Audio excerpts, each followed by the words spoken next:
तो देखने के बाद बाबा साहब ने कहा कि पीठ पे हाथ मार कर, अरे बाल इतना कमी हुआ है, तू गाड़ी चालो तो उसका 1951 की बात है. डॉक्टर बाबासाहेब आंबेडकरांना आपल्या गाडीतून सफर घडवणारे हे आहेत लाला चौहान. 1951 सालची ती घटना लाला यांना आजही आठवते. तर बाबासाहेबांना घेऊन जायला औरंगाबादला 3च गाड्या होत्या, कार आणि बाकी तांगे होते, घोडेवाले तांगे.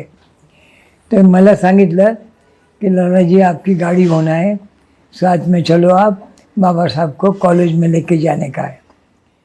तो मैंने कहा, मैं सांगितलं कि कहाँ से ले जाना है. तो बड़े पोस्ट ऑफिस के बाजू में डोंगरे का बाड़ा था, काले रंग का बड़ा दरवाजा था और बाड़ा था, वहाँ बाबा साहब ठहरे हुए थे. वहाँ से मैं गाड़ी के अंदर बिठाने के लिए लाया उनको. तो बाबा साहब जब मेरी गाड़ी में बैठे तो मेरे पीठ पे हाथ मारे. दो उसी तकिए नीचे थे, 2 पीछे थे, क्योंकि हाइट कम थी मेरी, 15 साल की उम्र थी मेरी उस समय. तो देखने के बाद बाबा साहब ने कहा कि पीठ पे हाथ मार कर, अरे बाल इतना कमी हुआ है, तू गाड़ी चालो तो उसका. 1951 की बात है, शाम में 7:30 बजे 7 बजे के टाइम में. तो बाबा साहब को मैं वहाँ लेकर गया था.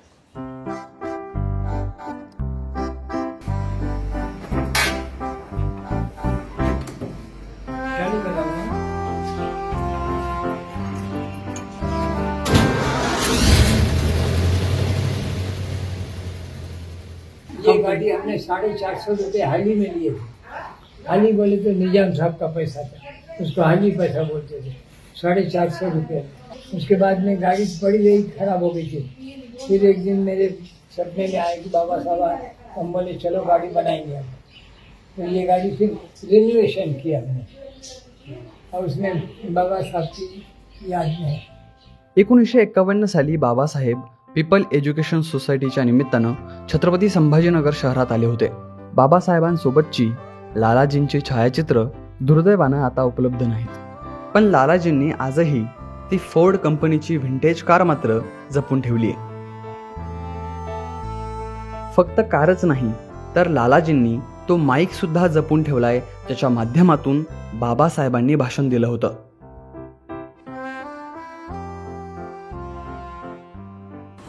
मेरा लाउड स्पीकर का बिजनेस था. ये अमेरिकन माइक है, कनाडा. इसका नंबर है श्योर 555. हाँ, इसमें इन्होंने स्पीच दिया था बाबा साहब ने. ये माइक 3 लाख रुपए में मांग रहे, मैं नहीं दे रहा हूँ.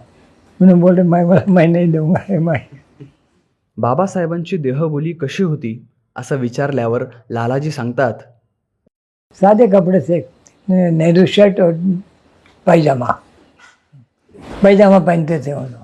चेहरे पे तेज सफ़ेद भक्त चेहरा एकदम, और चेहरे पे इतना इम्प्रेस करने वाला चेहरा था वो.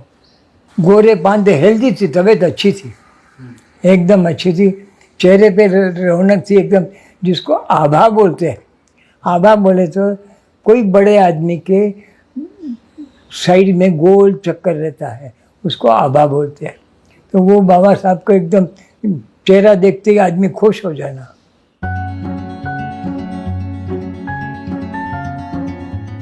हर कोई अगर से बाबा साहब के आचरण में आकर के अगर थोड़ा तो भी अपना जीवन का कुछ लाइफ अगर बनाया जाए तो बहुत कुछ लाइफ बन सकती.